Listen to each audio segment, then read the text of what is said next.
KSJE is supported by San Juan Regional Medical Center, here to meet your urgent and emergent medical needs, whether they are COVID-19 related or not.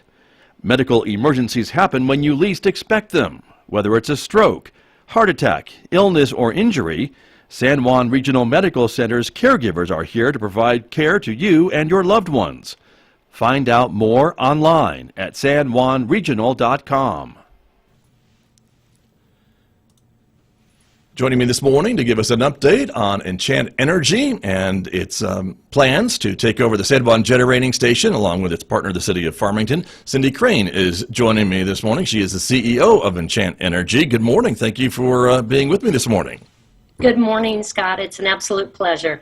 Great to have you on the program to maybe give us an update on, as I mentioned, the plans for Enchant to take over the San Juan Generating Station. And I think for folks who maybe aren't aware of what we're talking about, they may have been living under a rock for the last couple of years, but P&M has announced that they are going to get out of the coal-fired energy business, and they are planning to shut down the San Juan Generating Station in 2022. The City of Farmington, to save jobs and help the economy, has teamed up with your company, Enchant, to come up with the carbon sequestration project for this power plant to keep that plant in operation and to generate cleaner coal-burning energy. Did I get that kind of right in a nutshell? In a nutshell, that's spot on. Okay, but I know there are a lot of moving parts, literally and figuratively, to this project. It's very complex. It is somewhat newer technology, and there are a lot of things that need to happen in the right way to make this happen. And so perhaps you can give us an update on where things stand. Are things still, I guess, on schedule? Things are moving along quite well, Scott, and we are making good progress. We are currently in what's called the FEED study, which is the front-end engineering and design study.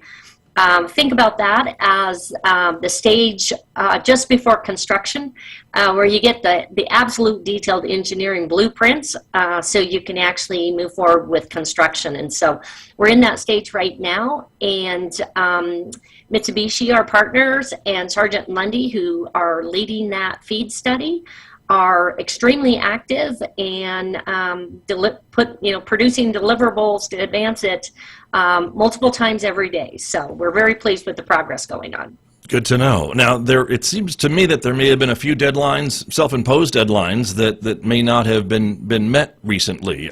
Is that accurate, or am I getting wrong information? You know, I think part of the challenge, Scott, is when Enchant Energy came in, they were very eager and optimistic, and were hopeful that they would actually be able to get an early access to the San Juan site prior to transfer of ownership. And therefore, the initial schedules that were put forward were dependent on a year, frankly, earlier access to the site. That would allow for commencement of construction and obviously facilitate financing and commencement of construction.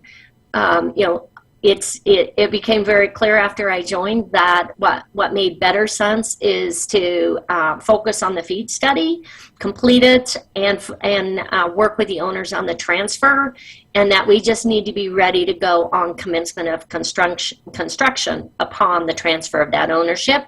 And so we've adjusted the schedules accordingly. I see. And of course, the elephant in the room would be the global pandemic, and I'm sure maybe that had something to do with delaying or changing some of the plans as well, did it? Were you able to go forward as fast as you wanted to during COVID-19?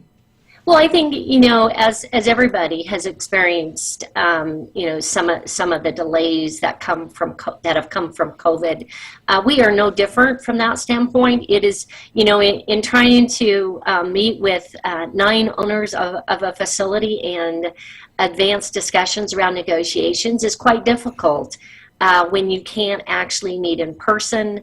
And all the challenges with remote working and everything that everyone was going through during the pandemic. So, we were able to keep dialogue going, obviously working there locally with the city and with our partners. But I'd say, it's a bit of time, but we've had a tremendous discussion with the owners in person, finally. My first chance to get with the rest of the ownership group of the San Juan facility, and we all met in person in Albuquerque on July 19th.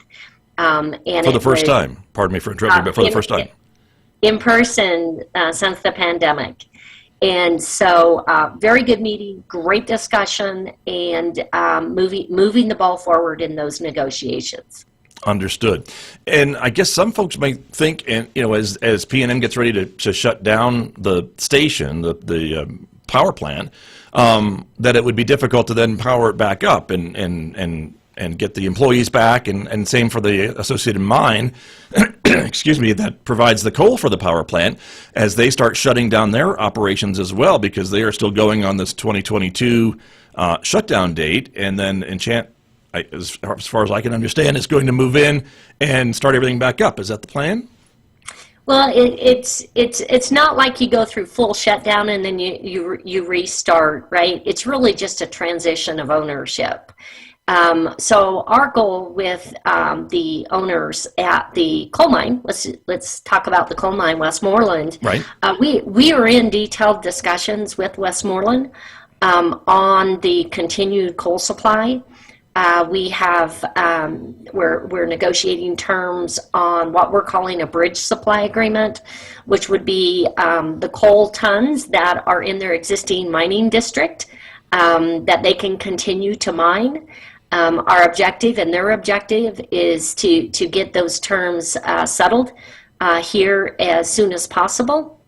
And they will be able to continue mining after they finish completion of the contract for the current ownership group. So that will allow allow the avoidance of any further layoffs at the mine, and they'll be able to keep mining. So that's one avenue where we've been working pretty extensively. And then on the ownership of the transfer of the power plant, the first thing you have to do is get all of the terms of the agreement for the transfer finalized, and that's the process we're in right now. And then as part of that, you then advance the actual transition plan, where there is the operational changeover plans. And the objective when you do that is to avoid any disruption to the workforce, any disruption to the operations of the facility. And so that is what we're focused on, is trying to lock down the transfer terms, and then we will move our focus to the transition agreement in that process. I see. And do you have any kind of a deadline or an idea of when you'd like to have some of these things in place before the official, I guess, shutdown date? Well, we would certainly like to have the full terms of the transfer fully settled and locked down and papered, as you would say, by the end of the year. We will be doing an RFP for a plant operator, a contract plant operator. There are many firms out there who specialize in running power plants. And so we will do that, and in parallel with that, we would then begin the very direct transition planning that would occur directly with P&M and not necessarily with any of the other owners. And so we would hope to kick that off in the first quarter of the year. 2022. Correct. Got it. And let me ask you a bit about, there was an incident at the plant not too long ago. A cooling tower, I think, collapsed, and folks were kind of surprised that would happen all of a sudden. It seemed like people weren't prepared for that or weren't understanding exactly why it happened. I think we're still waiting on an official cause. Is that any reason for concern about maybe the maintenance of the plant that Enchant will be getting? That are you in full confidence that the maintenance has been kept up at this power plant, even though it's how many years old? 50, 60 years old? It's not as old as I am. Let's put it that way. Okay, all right, or me. So in direct answer to your question, Scott, Enchant hired Navigant, which is now owned by Guidehouse, when we first looked at this opportunity with the city. And they did a full assessment of the operational performance of the San Juan Generating Station for us. And they benchmarked that performance against historical performance as well as against their peer group. So we came into this with eyes open, and part of our capital investment plan includes a significant deferred maintenance investment in the units there at the generating station. Our plans currently have just right at $140 million that we will be investing in deferred maintenance. Scott, I would tell you, as a retired CEO of a very large utility company with a lot of generating assets under my responsibility, if you're on a path of exit, it's not uncommon to be reducing capital investment in a facility, but I do think there's a fine line there, and making sure that you're managing, not crossing into going too far. And again, as a CEO who ran a lot of facilities and also closed down some facilities and reclaimed them, I would tell you, first and foremost, it's about making sure safety. Ensuring the safety of your workforce and that you're not increasing any risk to your workforce. So Enchant is, albeit we were surprised with the cooling tower collapse, we were extremely happy that there were no workforce injuries or any risk to employees in that process. I think it's for P&M and Tucson Electric and the regulators and their insurance to figure out, whether or not they were on the adequate path of maintenance or whether maybe they came up short. It's not our judgment, but we plan on putting a significant amount of deferred maintenance investment back into the facility. Understood. And you're still confident that the plant you receive, well, I don't know how it works, a handover of keys or whatever happens, will be in fairly decent shape as it was when you inspected it or had it inspected when that happens, when the changeover happens of ownership? We actually expect the plant will be, when we did the assessment of the plant, I would tell you that it benchmarked worst in class. So they were already into a degradation of performance when we looked at the facility. We're obviously monitoring that very closely with our partner with the city of Farmington, but we have realistic expectations that we will inherit a facility that has significantly degraded performance, which is why we have the investment in the deferred maintenance. Understood. Well, then there's some folks who may be listening to us this morning, Ms. Crane, who would say, well, why would you invest in this plant if it's worst in performance? How many more years do you think you can get out of the San Juan Generating Station for this major investment of technology and retrofitting and things like that? How much more years of life does it have? Well, I'm not an engineer, Scott, but I will tell you, an engineer will tell you that if you maintain a piece of equipment such as a generation station, it will run forever. So, we believe that the ongoing life of the generating units will more than exceed, the investment life that we're entering into. And frankly, we're hoping for an extended life beyond the initial, 12 years of decarbonization. 2.5 years prior to decarbonization. So right now our plans are around 15 years, but we're very hopeful that we will be able to run the plant even longer than that, because this will be an extremely environmentally clean power plant once we decarbonize the power. And that is really the gist of what we're talking about, isn't it? With the whole carbon capture and the whole conversation about retrofitting and adding some of this carbon capture technology to the existing plant and making it the cleanest coal-fired power plant in the country, if not the world? Absolutely. And so, Enchant Energy really is an environmental services company. This power plant has all of its other environmental emission controls on it, with the exception of carbon. And so we're going to come in and we're going to put the environmental controls for carbon on it. And based on our current engineering estimates from our engineering firm, Sargent and Lundy, and with some stack testing with the coal supply that we've done, we are looking at having this plant 80% or more lower CO2 intensity than a natural gas facility generating station, and which will put this plant pretty close to net neutral on carbon.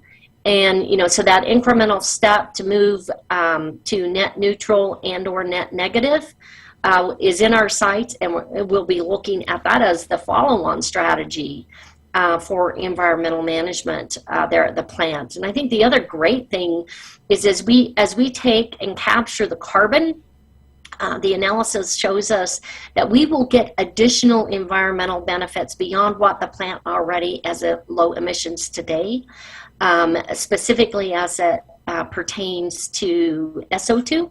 The projections are we will even further reduce SO2 in this process by upwards of an additional 50%. So there are other environmental benefits that are going to come through the decarbonization, and we're very excited to be able to do that. That sounds like a big change, obviously, from what we're used to hearing from that plant and others like it. With that being said, are you a little frustrated that you haven't signed any power contracts for the power that will be generated from this clean-burning coal-fired plant? Actually, we have. You have? Tell me. So, Scott, I know the public or folks out there want to claim that we don't have a lot of things. And I will tell you, as a CEO that runs a company, whether it's this one or a larger company, you don't advertise your commercial transactions. And so, yes, we do have offtake agreements for the electricity. We, obviously, in addition to the city of Farmington, who is the first committed customer. Right. And then we have two other committed offtakes that we have executed term sheets, and we are in the actual power purchase agreement finalization phase with those. And then let's not forget, Scott, that as we decarbonize and we bring this carbon capture facility online, that actually serves as the anchor customer of the power plant. It will be approximately 29% of the output of the power plant. And I know there are people out there that are going to tell you, oh, that's a parasitic load. Well, it's not. It's actually a paying customer. It will buy its electricity and steam from that power plant, and which provides the revenue stream to the power plant, and allows that power plant not just to be low carbon, but also to be economical and compete in the market. So we're very pleased at where we're at right now. I will tell you that we have a two-pronged focus on electricity offtake. One being short-term, i.e. the first 2.5 years prior to being fully decarbonized, and then also long-term, that go clear through the decarbonization period. And so we are managing negotiations for both of those strategies, both short-term and long-term in parallel. So we're very pleased on where we're at. It has demonstrated to us that there is a market for this power. And we even had one of our customers originally requested a number of megawatts, and they have now come back and increased that by an additional 50%. So there is a clear message in the marketplace that people need low emissions but reliable power and economical power. And I think the message that has been sent across the West with the rolling brownouts in California and the whole issue in Texas, and then the challenges with the heat in the Pacific Northwest that we were just talking about, and they had some rolling brownouts in that process. Not all the utilities.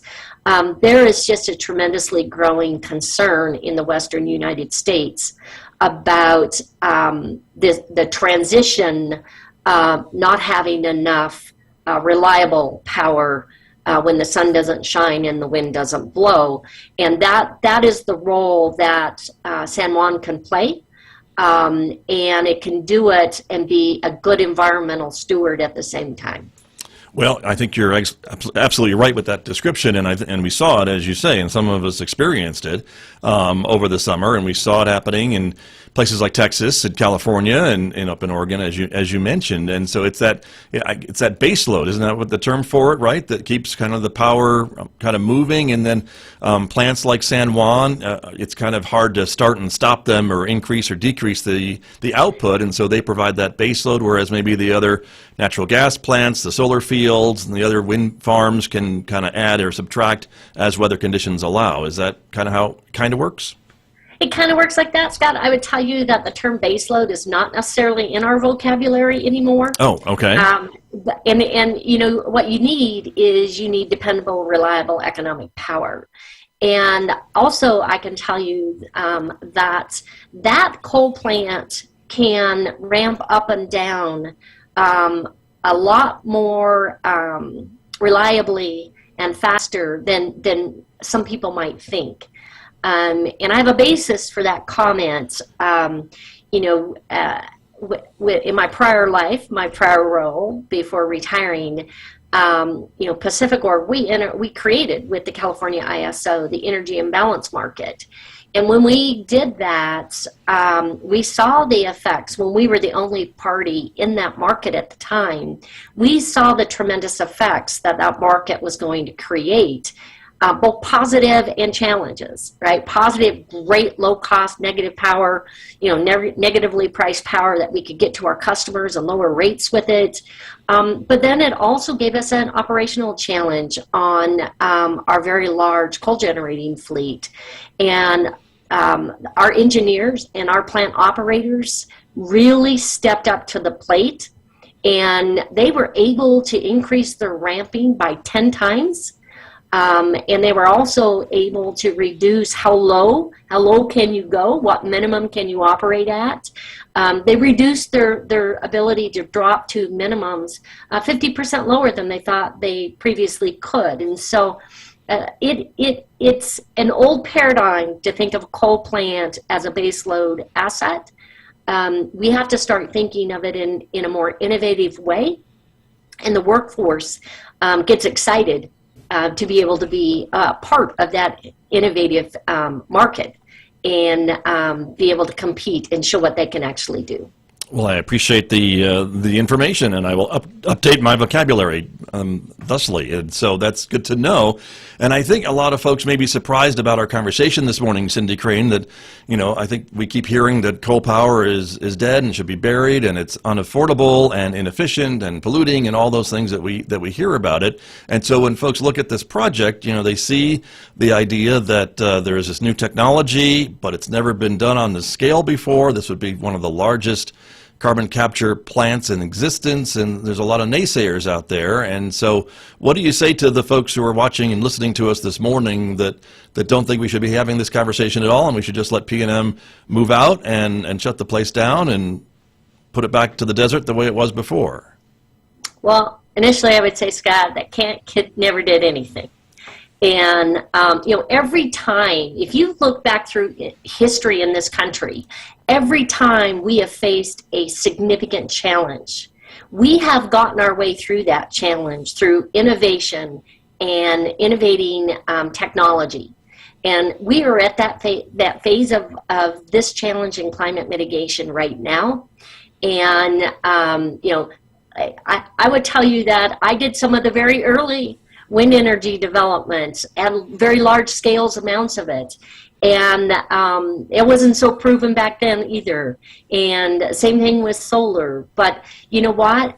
We're going to deploy it. We're going to get it proven and advance it because we need this technology to make significant climate mitigation steps towards the requirements that we need to meet as a society. And, I would tell you that this technology is the most proven technology out there. on carbon capture. Mitsubishi Heavy Industries America's amine technology is proven. It's proven at the largest scale of any of the technologies. And obviously the way we design it is to make sure that as we adapt to an even larger scale, that we aren't adding significant complicating factors in the process. And that is the partnership that we have with Mitsubishi and Sargent Lundy, is to make sure that there aren't complicating factors that we're adding as we scale this to the next level. But you know what? You got to pick good partners. We pick the best in the world. And Mitsubishi puts their money where their mouth is. Mitsubishi will be guaranteeing the performance of the carbon capture technology. And that is very important to us so that we can meet our commitments on what this decarbonization is going to achieve for the citizens in San Juan County and for our partner, the city of Farmington. Well, I know the city is certainly very hopeful that everything goes according to plan. I know that the mayor has talked numerous times with me and others about saving the jobs and saving the other ancillary industries that support the plant and the coal mine and things along that line. Folks in that industry certainly understand how important this is. And I think maybe just because it's so new and so different, maybe there's a lot still misunderstanding about how this would work, how it can work. A lot of folks saying it just cannot. The numbers don't add up. The facility isn't quite ready. Those types of things. But to hear you talk, it sounds like you're on track, and this is going to be happening in the not too distant future. Scott, I'll tell you that we had these same discussions 15 years ago when we were initially building the first wind fleet that we built at Pacificorp, and the technology wasn't proven, and we were going with the larger scale turbines at the time, and this is just the natural evolution. But I will tell you, the numbers do work, and we hired the best to vet those numbers. We hired Resnick, who is the leading tax equity structuring and financing firm in this country. And they have gone through all the numbers. They've built their own models, and they have vetted that. And in fact, when we met with the owners on July 19th, Resnick went through extensively the work that they've done and how they have validated the economic viability of the San Juan carbon capture project. So there's a lot of judgment going on out there, and we're not distracted by that. We are focusing on making sure that we're doing our due diligence and that we are hiring the experts that are the best in their fields. Sargent Lundy and Mitsubishi Heavy Industries America and Kiewit Power Constructors are our consortium for the engineering, procurement, and construction and the technology aspect. And they've been down this road before. They've done this very successfully. This is not their first rodeo. Good to know. Good to know. And we just have a couple of minutes remaining this morning. I'm speaking with Cindy Crane, the CEO of Enchant Energy, about the plans for the San Juan Generating Station here in San Juan County. And you mentioned one thing earlier in our conversation I just want to pick up on as we kind of wrap up. And you mentioned that about 30% of the power generated, if I understood you correctly, will go back to kind of running the carbon capture part of the facility. And so I guess the question would be, with that remaining 70%, you feel confident that that can make a profitable operation for Enchant Energy, City of Farmington, and your other partners? Absolutely. And in fact, I know, none of us are going to disclose commercial terms to you, Scott, but I can very confidently tell you that the pricing that we've been able to provide the term sheet electricity off-takers is very competitive, or they wouldn't have engaged in it. I know that the city is very pleased with the pricing that we entered into with them when we did the initial transaction to join the city in this endeavor, and that that pricing is lower than the price they're paying today. Let's put it that way. Got you. Again, other folks might say, but solar and wind is getting cheaper by the day, it seems, and so can you remain competitive in that changing marketplace? We believe that we can, and we believe that the challenge is, Scott, the wind doesn't always blow, right, and the sun doesn't always shine. And we also are seeing front and center right now, real time, we have got massive supply chain issues, and we're seeing it ripple through on renewable projects. And if you look at some of the press and you look at what P&M is going through right now, they are taking delays on their replacement resources. One of them has stepped away from the commitment entirely. The schedules on the others have now been pushed out. There are just tremendous supply chain issues. And let's also talk about the fact that nobody is talking about the rare earth minerals supply. That is difficult to come by as well. And as we continue to go through our transition, which is the right thing to do, and to continue to add more renewables, which we should, we just have to realize we don't get there with just wind and solar, and we're going to have a portfolio.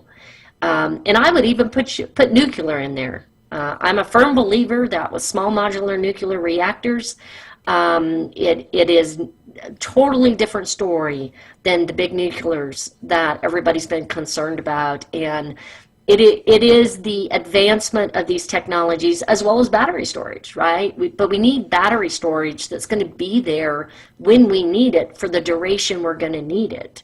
And right now, that technology needs to advance as well. So it's an all of above strategy. Is how we're going to tackle climate change in this transition. And we firmly believe that decarbonization can be a critical player in this. And let's not forget, in doing the decarbonization at existing coal plants and gas plants, frankly, we're actually saving significant jobs and significant tax base in the transition. There aren't that many jobs that come after construction for wind and solar, and they certainly don't pay the wages that the coal mine jobs and the coal generation and the gas generation plant wages are for the workforce. And so it's also about a way of life for society and trying to maintain that as well, but do it as a good environmental steward. Right. Well, and that's the theme we've been hearing, of course, since the start of these conversations about saving the plant and saving those jobs and saving the economic impact and saving those families' livelihoods, all of those things. And so I think all of those folks are certainly rooting for you, as are many, many others. But certainly you're under a microscope. A lot of folks are watching very carefully every step. A lot of critics are ready to pounce. And a lot of folks are waiting to see, and I'm sure a lot of other utility companies are waiting to see how this all works out, and I'm sure we'll be thrilled to see when the plant comes online with this new technology. So, Cindy Crane, I appreciate your time this morning, and much good luck to you, and I hope you'll come back with an update from time to time. Absolutely, Scott. Really appreciate the opportunity. Thank you very much. Thank you. Have a great weekend. You too. Thank you very much. That is Cindy Crane. She is the CEO of Enchant Energy, my guest on KSJE.